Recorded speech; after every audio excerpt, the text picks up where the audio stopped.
வணக்கம் நண்பர்களே, மற்றும் கலந்துரையாடலில் இணைந்து கொள்வதில் மிக்க மகிழ்ச்சி.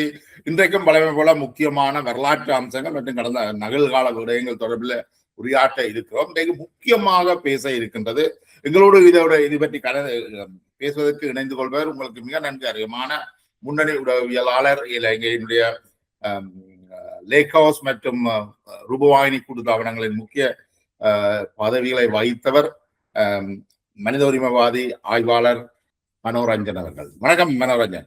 வணக்கம். வணக்கம். என்னென்ன நான் இன்றைக்கு குறிப்பாக பேச இருக்கிற விடயம் என்னன்னா, விடுதலை புலிகள் மீது விமர்சனங்கள் வைக்கப்படுகின்ற பொழுது அவர்கள் ஒரு விஷயத்தை சொல்லுகிறார்கள் என்னென்றால், விடுதலை புலிகளுடைய காலகட்டங்கள் எப்பவும் ஒரே மாதிரி இருக்கிறது. அவர்களுடைய 80 இருந்து 90 வரையான ஒரு காலகட்டம், 90க்கு 95க்கு பிறகு அவர்கள் வன்னிக்கு போன காலகட்டம். அந்த வன்னியில அவர்கள் ஒரு டிஃபேக்டோ ஸ்டேட்டை உருவாக்கினது. அதற்கு பிறகு முள்ளிவாய்க்கால் இறுதி யுத்தம். உங்களுக்கு அப்படியான ஒரு காலகட்ட வரையறை ஒன்று அவர்கள்ட்ட இருக்கா? அந்த வரையறையில அவர்களுடைய குணாம்சங்கள்ல மாற்றங்கள் இருந்திருக்கா? நீங்க சொன்னது ஒரு வடிவா பிரிச்சு சொல்லி இருக்கிறீங்க. இப்ப இதுல புலிகளுடைய ஆரம்பத்திலிருந்து புலிகள் இயக்கம், அதாவது தமிழீழ விடுதலை புலிகள் என்ற இயக்கத்தினுடைய கட்டுமானம், அதனுடைய செயற்பாடு அல்லது அந்த செயற்பாட்டினுடைய தளம் என்றதுல மாற்றங்கள் ஏற்பட்டு வந்திருக்கு. அதுல பிரச்சனை இல்லை என்றால், அது ஒரு சிறிய குழுவாக இருந்து ஒரு இயக்கமாக வந்து பிறகு அது எல்லா இயக்கங்களையும் இராணுவ ரீதியாக தோற்கடித்து பிறகு ஒரு பிரதேசத்தை கட்டுப்பாட்டுல வைத்திருந்து இறுதியில போய் முள்ளிவாய்க்கால அழிந்தது நீங்க. ஆனால் அதுல மாற்றம் இருந்திருக்கு, அதாவது பௌதிக ரீதியாக அதுல மாற்றம் இருந்திருக்கு. அந்த புலிகள் இயக்கத்தினுடைய சிந்தனை, சித்தாந்தம், அதை வழிநடத்தின பிரபாகரனுடைய ஒற்றை சிந்தனை என்பது, பிரபாகரன் எப்ப முதல் தன்னோட இருந்த நபரை கொலை செய்து, அவர்கிட்ட பேர் என்ன நீங்க சொல்லுங்க, செட்டியில கொலை செய்து அப்படியே இறுதியாக முழு கிழக்கு மாகாணத்தில் இருந்தவர்களையும் கொலை செய்து முள்ளிவாய்க்கால் சாகும் வரை பிரபாகரனுடைய சிந்தனையும் செயல்பாடும் வழிநடத்தல ஒரு மாற்றமும் இருக்கு. இதுல இடைக்குள்ள அந்த அமைப்பு கட்டமைப்பு ரீதியாக, எண்ணிக்கை ரீதியாக பலமாக வரைக்குள்ள, அதனுடைய பல்வேறு பிரிவுகள் பலமாக வரைக்குள்ள, அதனுடைய செயல்பாட்டு தளத்துல நீங்க சொன்னபடி மாற்றங்கள் இருந்திருக்கு. அது விரிவடைந்து வந்திருக்குது. அதை நோக்கிய இலங்கை அரசினுடைய பார்வை, தேசிய பார்வை, பிராந்திய ரீதியான பார்வை, சர்வதேச ரீதியான பார்வைகள் எல்லாம் நேர்மறையாகவும் எதிர்மறையாகவும் அதுக்கு எதிராகவும் சாதகமாகவும் வந்திருக்கின்றதுல எனக்கு எந்த முரண்பாடும் இல்லை. உங்களோட கருத்துப்படி விடுதலை புலிகள் அல்லது விடுதலை புலிகளுடைய தலைவர் பிரபாகரனுடைய குணாம்சங்கள்ல இந்த வெவ்வேறு காலகட்டங்கள்லையும் அவர்களுடைய குணாம்சங்கள்ல பாரிய வித்தியாசம் எதுவும் இருக்கல? எஸ், அதாவது உண்மையிலே அதான், அதாவது அந்த குணாம்சத்துல ஒரு மாற்றம் இல்லை என்று நான் சொல்றதுக்கு காரணம், ஆரம்பத்திலிருந்து முள்ளிவாய்க்கால் வரை பிரபாகரன் இந்த அமைப்பை ஆரம்பித்ததிலிருந்து, அதாவது அவர்கள் சொன்னால் அவர்களுடைய முதலாவது கொலை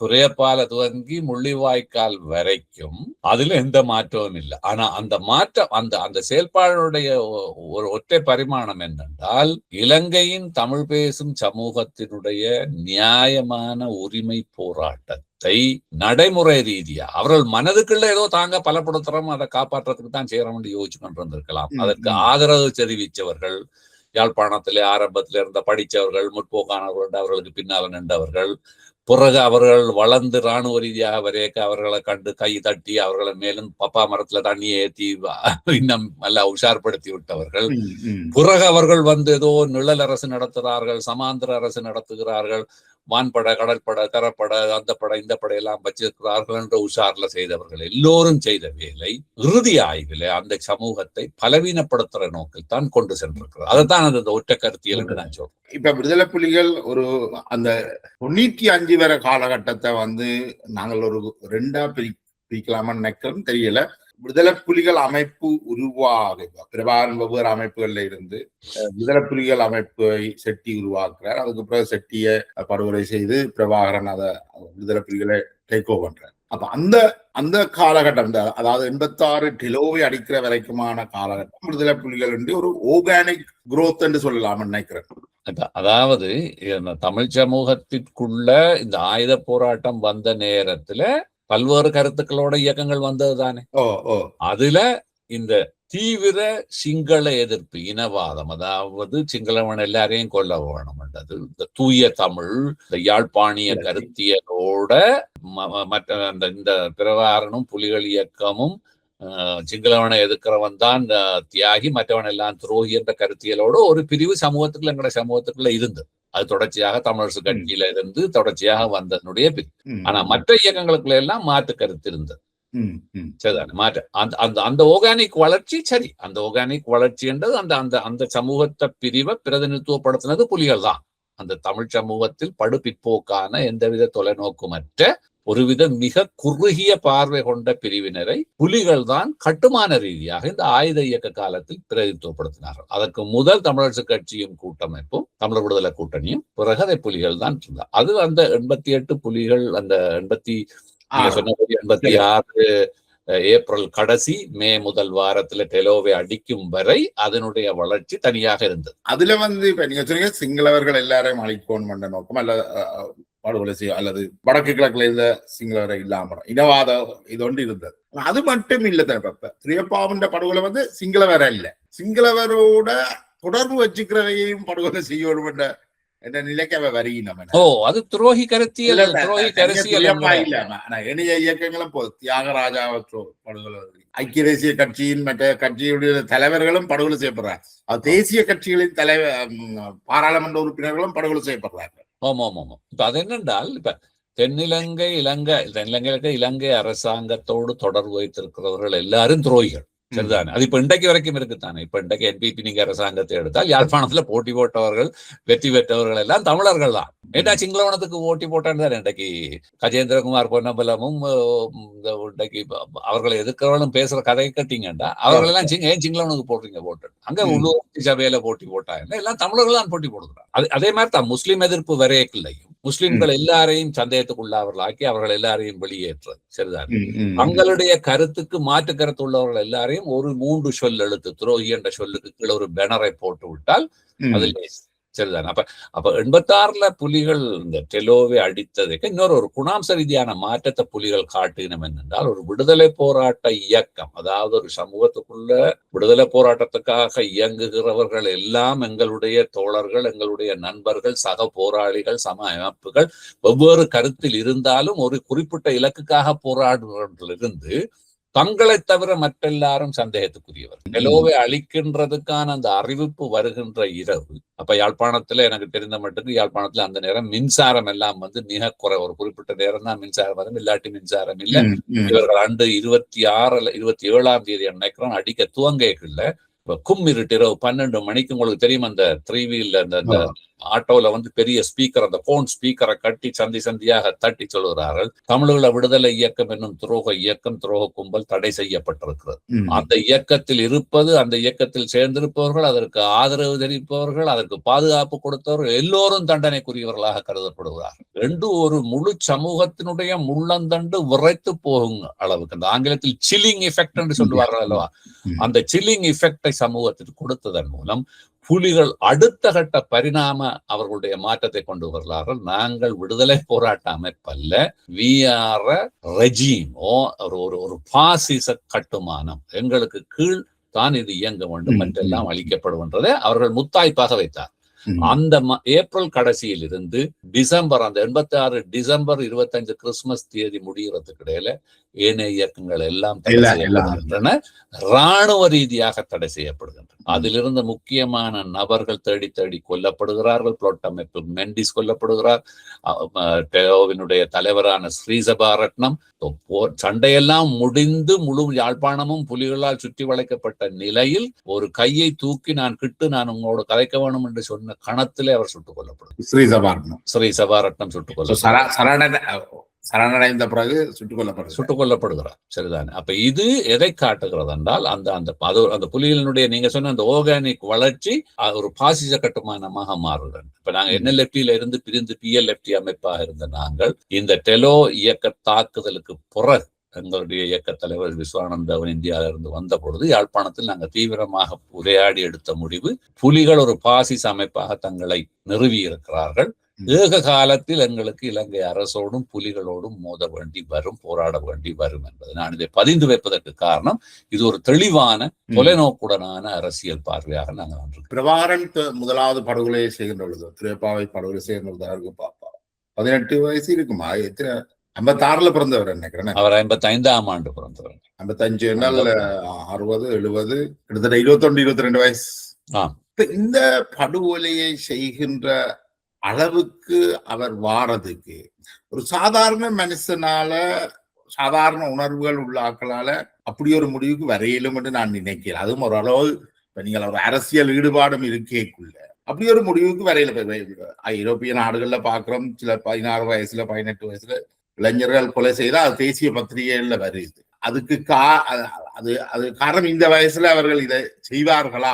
அந்த குடும்ப பின்னணியோ ஏதோ ஒரு பல்வேறு காரணங்கள், சமூக தாக்கங்கள் இருந்திருக்கு. அவர்கள் உடனடியாக பிரபாகரன் அப்படி ஒரு சூழல் இருக்கு.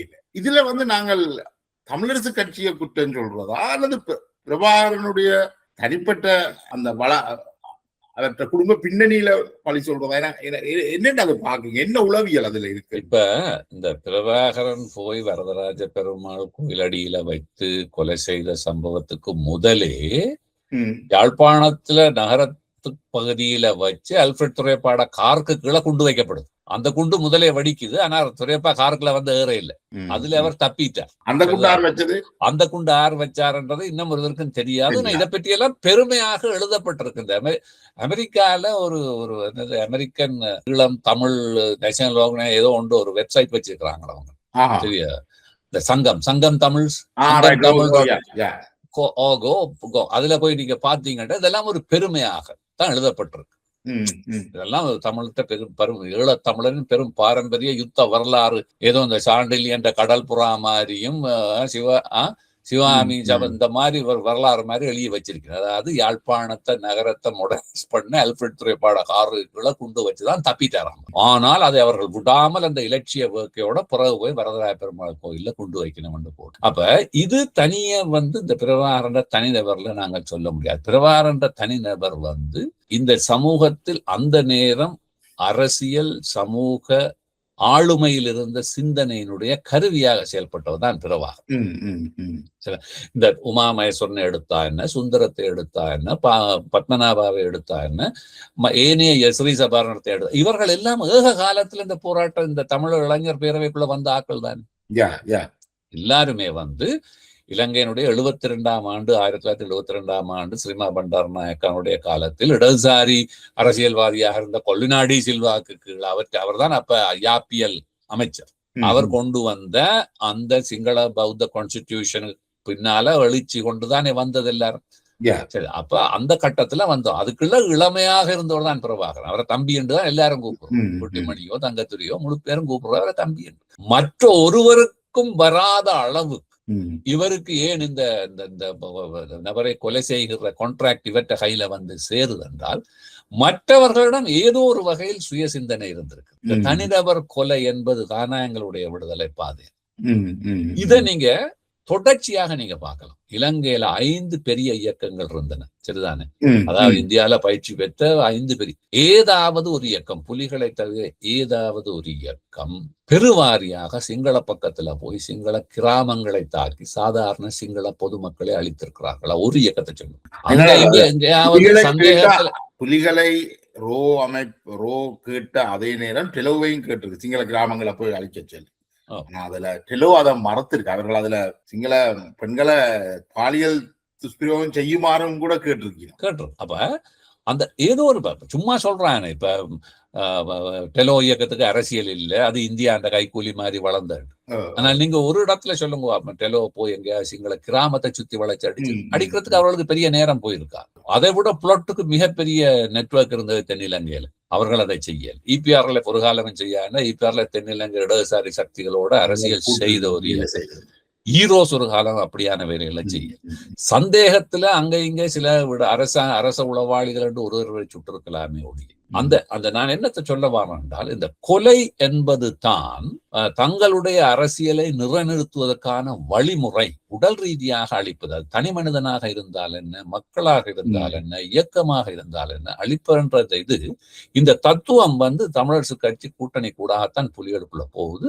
அது மற்ற எல்லாருக்குள்ளேயும் போகுது. ஆனால் அவர்கள் அதை உள்வாங்க தயாராக இருக்கிறது. அதனால்தான் அவர்கள் எவருமே அந்த திசையில தங்களுடைய நடவடிக்கைகளை எடுக்க தயாராக இருக்கு. அவர்கள் சில பல கொலைகளை செய்திருக்கிறார்கள். ஆனால் விடுதலை புலிகளோட அதைத்தான் பிரதானமான கொள்கையாக மேஜர் ஸ்ட்ராட்டஜி என்றுக்குத்தானே.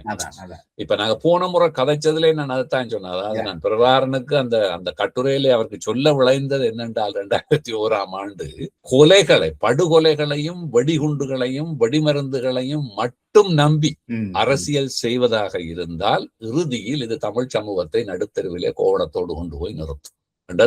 அப்ப அதுதான் அவர்களுடைய மெயின் ஸ்ட்ராட்டஜி. இப்ப இதை சிம்பிளிஃபை பண்றேன் அப்படி என்றால் 2 கோடு போட்டிருந்தால் இந்த கோடு நான், இந்த கோடு எதிர்த்தரப்பு கோடு என்றால் அதை விட நான் உயர்ந்தவன் என்று காட்டுறதுக்கு நான் வளர்றதை விட பக்கத்தில் இருக்கிற கோட்டை அழிச்சு விட்டால் நான் உயர்ந்த மாதிரி தெரியலாம். இதைத்தான் தமிழரசு கட்சி படிக்கத்து கொடுத்தது. இவர்கள் மற்றவர்களை அழிச்சு விட்டா நீ கட்டிக்கா. இதை ஒரு சமூகமாக ஏற்றுக்கொண்டு இதை ஒரு சமூகமாக போற்றி புகழ்றதுக்கு ஒரு ஊடகம் வளர்க்கப்பட்டு பின்னாளில் சிவத்தம்பியில இருந்து, சிவசேகரத்துல இருந்து, கவிஞர் சேரன்ல இருந்து, வானாயன் அஜயபாலன்ல இருந்து முழு பேரும் இதையே ஒரு தத்துவமாக கொண்டு போய் கதைக்க வழிகிட்டு தான் கொண்டு முள்ளிவாய்க்கால் முடிவு கொண்டு வந்த முடிவு.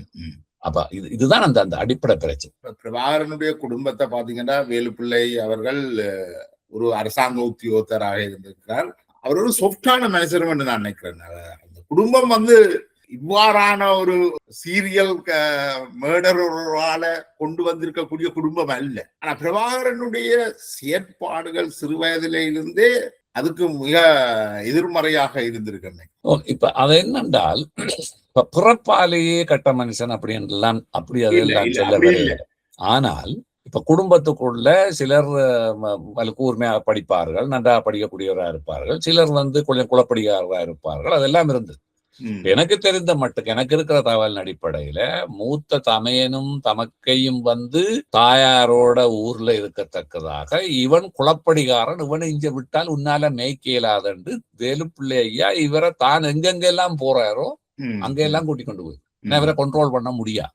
இயல்பாக ஒரு துடியாட்டமான இளமைத்தனம் இவர்கள் இருந்திருக்க வாய்ப்பு இருக்கு. அப்ப அந்த இளமையில் இருந்த அந்த துடியாட்டத்தனம் தான் இந்த இனப்பிரச்சனை, இந்த இளைஞர் பேரவைக்குள்ள வாரது, தமிழரசு கட்சியினுடைய அரசியல், அந்த காலகட்டத்துல இருந்த அரசியல். நாங்களும் விரல் வெட்டி ரத்தம் வச்ச ஆக்கள் தானே அமதல் மன்னார்ல. அப்ப பிரபாகரன் வைக்கிறதுல ஒன்றும் புதுமை இருப்பாங்க படத்துல. சரிதானே? அதான் அந்த கட்டத்தில் நான் கண்டியில படிக்கல, நான் சிங்கள மக்களுக்கு இடையில வாழ்ந்த நான் 77ஆம் ஆண்டு ஜேஆர் பதவி வகிச்சு 2 மாதத்திலே அடிச்ச அடியில என்னுடைய தாயும் மனநோயாளியாகி வீடு எரிஞ்சு என் அப்பாவுக்கு அடிச்சு எல்லாம் விட்டுட்டு மன்னாருக்கு சேர்றேன். நான் அந்த கோபத்தோட இதுக்கேதான் மன்னார்ல அந்த தேசிய மாநாடு நடக்கு, தமிழர் விடுதலை கூட்டணி. அப்ப அவர்கள் எல்லாரும் மன்னாருக்கு தள்ளாடி இந்த பாலத்தை கடந்து மன்னார் டவுன்ல இருந்து ஊர்வலமாக கொண்டு வரார்களாம். அமிர்தலிங்கம், சிவசேகரன் பெருந்தலைவர் எல்லாம் கொண்டு எங்களுக்கு உடம்பு சும்மா நடுங்கு. வேறு வெட்டி நான் என் அண்ணன் எல்லாம் வேறு விரல் வெட்டி வைக்கிற மாதிரி நெத்தியில ரத்தம். அந்த நேரம் அது ஒரு பெரிய பெரிய விஷயம் என்ன. அப்ப இது பிரபாகரனுக்கும் இருந்திருக்க வாய்ப்பு இருக்கிறது. அதுல எந்த பிரச்சனையும் இல்லை. ஆனால் அந்த தான் எடுத்துக்கொண்ட அந்த கொள்கைக்கு போகல அதை எந்த அரசியல் கோட்பாட்டுல கொண்டு வராண்ட சம்பந்தமா சிந்திப்பதற்கு பிரபாகரனுக்கு அறிவில்லை. என்ற அவர்கிட்ட வாசிப்பு அது இதுகள் எல்லாம் ஒரு அட்வென்ச்சரிஸ் வாசிப்பு தான். இப்ப பிற்காலத்துல கன பேர் அவர் பகவத்கீதை வாசிச்சார், அது வாசிச்சார், இது வாசிச்சார் என்று அவருக்கு ஒரு வேறொரு முலாம் பூசர். அவர் சொல்றது என்னன்னா தான் கல்கி குமுதம் அம்பலி மாமா வாசிப்பன், கிளின்ட் ஈஸ்ட்வுட் படம் பாப்பன் தான் அவர் சொல்லி இருக்கிறார். இந்த சுத்தி இருந்த ஆக்கள் தான் இந்த பப்பாவில ஏத்துறேன் நான் சொல்ற விஷயம் இருக்கല്ലോ. நான் அமுது சஞ்சிகையில ஒரு கார்ட்டூனே போட்டேன். சுத்தவரை இல்லாம பிஷப் மார், கல்வியாளர்கள், பத்திரிகையாளர்லாம் நின்று பப்பாவுக்கு தண்ணி ஏத்தி பிரபாகரனை பப்பாவில ஏத்தி போட்ட எல்லாரும் ஓடிட்டுனா கடைசியா அவரும் குடும்பமும் அந்த 3 பிள்ளைகளும் சும்மா அநியாயமாக செத்து போடும். பிரபாகரனுக்காக பிறந்ததுக்கு தான் அந்த 3 பிள்ளைகளும் சேர்த்து ஒரு குற்றமும் செய்யல தான். அப்ப இந்த பொறுப்பொண்டையும் இன்றைக்கு சமூகம் ஏற்றுக்கொள்ள தயாரில்லை. அப்ப ஏன் மற்ற இயக்கங்கள் எல்லாம் இவ்வளவு இனவாதமாக மாறவில்லை? ஏன் சிங்கள கிராமங்களை போய் தாக்கல? ஏன் முஸ்லிம் மக்களுக்கு மீதான பெரும் படுகொலைகளை ஏன் செய்ய மற்றாக்களால முடியல? ஏன்னா அவர்கள் இனவாதத்தை பார்க்க இல்லையா, சிங்கள இனவாதத்தை, அல்லது இனப்பிரச்சனையை அவர்கள் பார்க்க இல்லையா, அல்லது சிங்கள இனவரை தாக்குதலுக்குள்ள அவர்கள் முகம் கொடுக்கல? இப்ப உமா மகேஸ்வரன்லாம் கொழும்புல அரச காரியாலயத்துல இருந்தவர், அவரெல்லாம் பார்த்திருப்பார் எப்படி இந்த இனக்கலவரம் நடக்குது கொள்ளுதெல்லாம் தெரிந்து. அப்ப ஒரு விடுதலை போராட்டம் என்று வரைக்க அதுக்கு ஒடுக்குமுறை அரசாங்கத்தை விட உயரிய பார்வையும் உயரிய சிந்தனையும் உயரிய செயல்பாடும் இருக்கும். அவங்களை விட நாங்கள் இதை விட குவாலிட்டேட்டிவான ஆட்கள், குவாலிட்டி இருக்கு என்கிட்ட. அது இல்லாட்டி அவனை விட நான் கொலகாரன் என்று நிரூபிப்பதன் மூலம் நீங்கள் ஒன்றையும் சாதித்து விட முடியாது.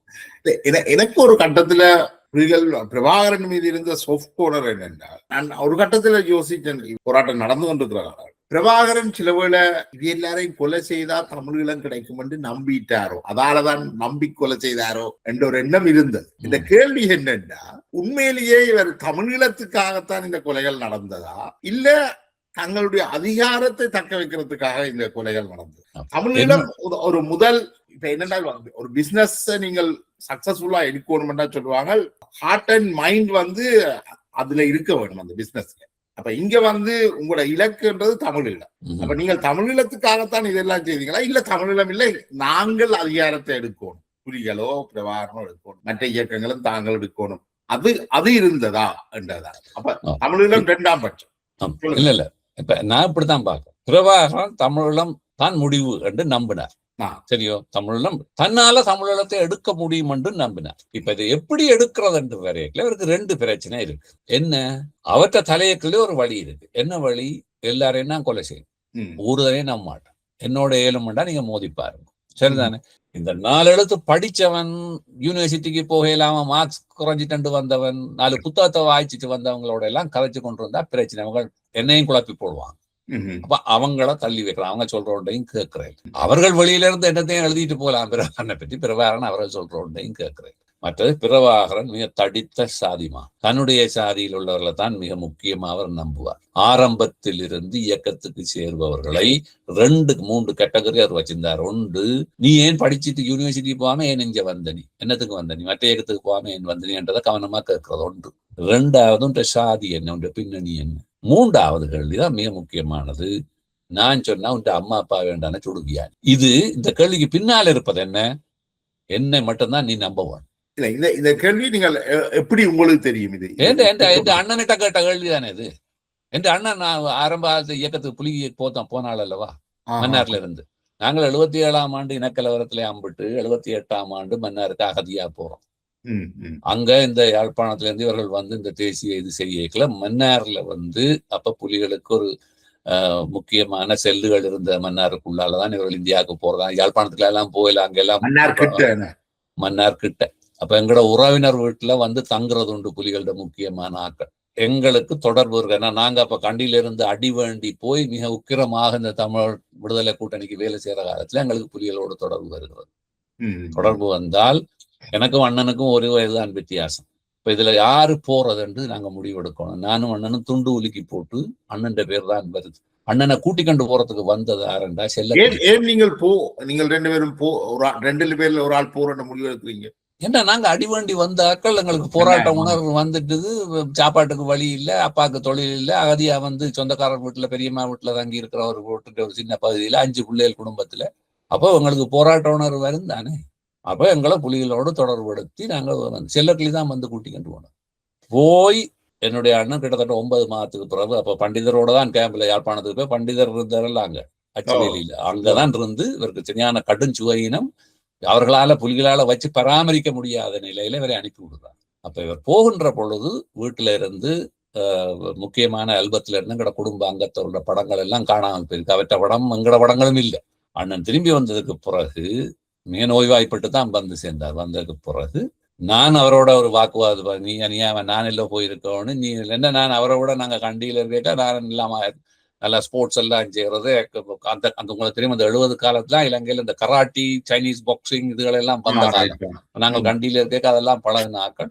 நானும் போயிருப்பேன். என்னை விட அண்ணனை விட நான் கொஞ்சம் ஸ்போர்ட்ஸ் எல்லாம் செய்தால் நான் போயிருப்பேன். அப்ப அண்ணன் சொன்ன ஒரே ஒரு வசனம், இது வேலை செய்யற ஆளுக்கு அங்க இடம் இல்லைன்னு சொன்னேன். நல்ல வேலை செய்யற ஆளுக்கு அதுக்குள்ள இடம் இல்லை என்ற அண்ணன் தான் அதை சொன்னது எனக்கு. 9 மாசத்துலயே கண்டுபிடிச்சிட்டாரு. அதுக்கு காரணம், நாங்கள் ஏதோ ஒரு வகையில சில வாசிப்புகள் அங்கே செய்யறோம். நாங்கள் பள்ளிக்கூடத்து யாழ்ப்பாணத்துல எங்களுக்கு ஒரு நல்ல ஒரு கெமிஸ்ட்ரி மாஸ்டர் இருந்தார், சிவலிங்கம் வடமராட்சியை சேர்ந்தவர், கம்யூனிஸ்ட் பார்ட்டியில இருந்தவர். அவர் எங்களுக்கு வாசிக்க பழக்கின புத்தகங்கள் இருக்கு. வீரம் விளைந்தது, உண்மை மனிதனின் கதை, எல்லாம் ரஷ்ய நாவல்கள், சீன நாவல்கள், இதெல்லாம் நாங்க பள்ளிக்கூடத்தில் 12ஆம் வாய்ச்சி முடிச்சு. அப்போ ஒரு விதமான வித்தியாசமான பார்வை எங்களுக்கு இருந்தபடியால இங்கே எந்த விதமான கலந்துரையாடலுக்கும் இடம் இல்லை. இல்லைன்னா நான் புலிக்கு போயிருப்பேன். அவர் வந்தோட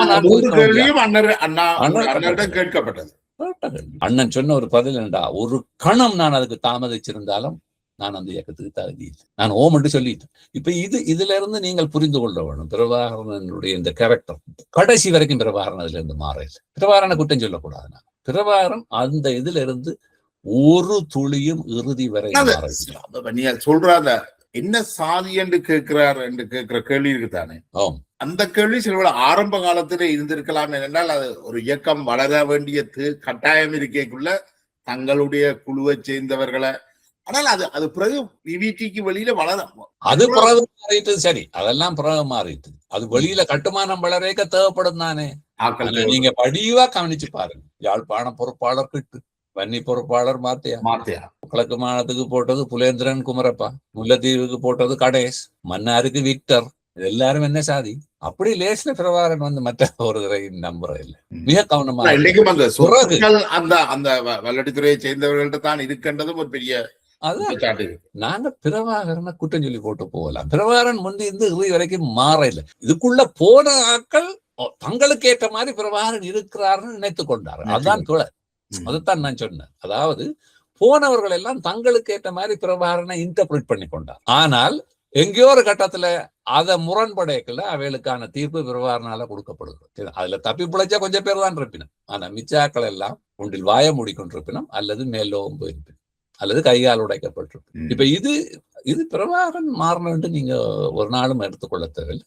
அந்த அடிப்படையில நான் பிரபாகரனை விட இதை வைத்து பிழைப்பு நடத்திய இந்த சமூகம், அரசியல், இதனுடைய கல்விமான்கள், இதனுடைய இந்த பல்கலைக்கழகம், இந்த ஊடகத்துறை, இவைதான் மிக, அதெல்லாம் இன்னும் இருக்கு. பிரபாகரன் சேர்த்து முடிஞ்சு, பிரபாகரன் சேர்த்து 14 வருஷமா போச்சு. அந்த மோசமான கட்டுமானம் அப்படியே இன்று வரைக்கும் இருக்கிறது. அதான் மிக ஆபத்தானது.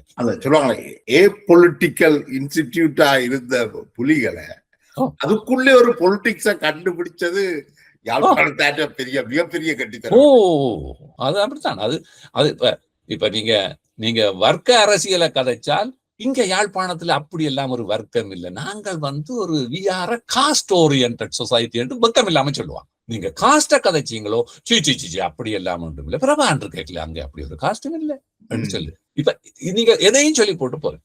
பிரபாகரன் கேட்கல அந்த மாத்தையா ஒரு கட்சி ஒன்று உருவாக்குனவர் தானே, விடுதலை புலிகளின் மக்கள் முன்னணி ஒரு கட்சி உருவாக்கு. இப்ப இதுக்குள்ள பல்வேறு இடதுசாரிகள், இந்த கிளிநொச்சி மாவட்டத்தில் இருந்த யோகேந்திரநாதன் பழைய கம்யூனிஸ்ட் கட்சியின் சீன சார்பு கம்யூனிஸ்ட் கட்சியில முக்கியமான போஸ்ட் மாஸ்டர் சப்போஸ் மாஸ்டரா இருந்தவர் யோகேந்திரநாத். எங்கட புதுவை ரத்னத்துறை சரிதானே, இதெல்லாம் பழைய கம்யூனிஸ்ட் பார்ட்டி சரிதானே.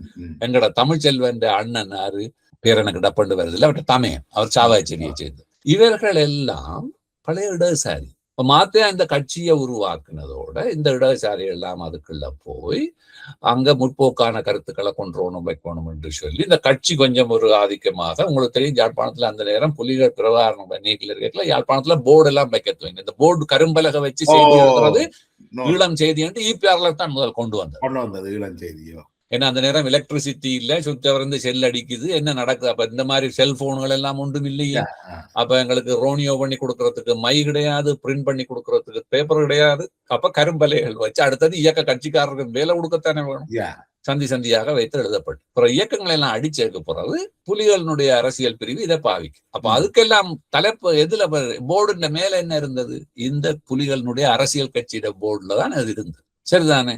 வன்னியில் அங்க இந்திய ராணுவம் போனதுக்கு பிறகு இந்த இடதுசாரி ஆக்கள் இதுக்குள்ளால கொண்டு வந்தது அது ஏற்றுக்கொள்ளுகிறேன். யாழ்ப்பாணத்துக்குள்ள இந்த சாதி பிரச்சனை தான் பெரிய பிரச்சனையாக இருக்கிறது. அப்ப நாங்கள் இந்த பிரச்சனையை தவிர்க்க வேண்டும். இதுல முக்கியமாக 2 ஒன்று என்ன, இந்த குடிமை தொழில்ன்றதுக்கு தானே அடிமை குடிமை தொழில், செத்த வீட்டுக்கு போய் வெள்ள கட்டுற வண்ணார தொழில் மன்னிச்சு கொள்ளும் அந்த சொல்லுகளுக்கு. ஆனா அந்த சொல்லுகள் தான் வழக்கில் இருந்தாங்க. மற்றது இந்த செத்த வீட்டு பிரேதங்களை போய் சிறைக்கிற அம்பட்டர் என்றது சரிதானே. மற்றது வீடுகளுக்கு நல்லூரை சுத்தி உள்ள பெருமை வெள்ளாளருக்கு சலூன் வச்சாலும் அவளோட வீட்டை போய்தான் வெட்ட வேணும் சரிதானே. அதெல்லாம் ஒன்றும் குறைச்ச இல்லை. அதெல்லாம் இந்திய சினிமால பார்த்து நாங்க சிரிச்சு கொள்வோம். ஆனா அதுதான் நாங்க ஊருக்குள்ள நடைமுறை இருந்தது. இந்த அரசியல் கட்சி முடிவெடுத்து ஒரு முடிவை கொண்டு வருகிறது என்னன்னு, இந்த குடிமை தொழிலுக்கு ஒரு தரம் போகக்கூடாது. இது பேப்பர்ல அறிக்கையா வந்ததா, நான் இப்ப சொல்றது ஒத்தன்டிக்கா நான் சொல்றேன். ஈழநாதன் பேப்பர்ல அறிக்கையா வந்தது. போனால் 1000 ரூபாய் தண்டம். நான் நல்லூர்ல இருந்து கொஞ்சம் தள்ளித்தான் இருக்கிற கனதூரம் இல்லை, டெம்பிள் ரோட்டும் ரத்தா ரோட்லாம் என்னுடைய இருப்பு. நான் தங்கி இருந்த வீடும் ஒரு வெள்ளாள கத்தோலிக்க வெள்ளாள வீடு சரிதானே. அந்த வீட்டுக்குள்ள அங்க அவங்க எல்லாம் நல்லூர்ல அங்க கூட்டம் எல்லாம் கட்சி எல்லாம் முடிச்சுட்டு நம்ம தலைவரப்பு எல்லாம் சந்திச்சுட்டு வரப்போறாங்க. இதெல்லாம் அந்த சேட்டைகளுக்கு எல்லாம் இடம் விடையலாது.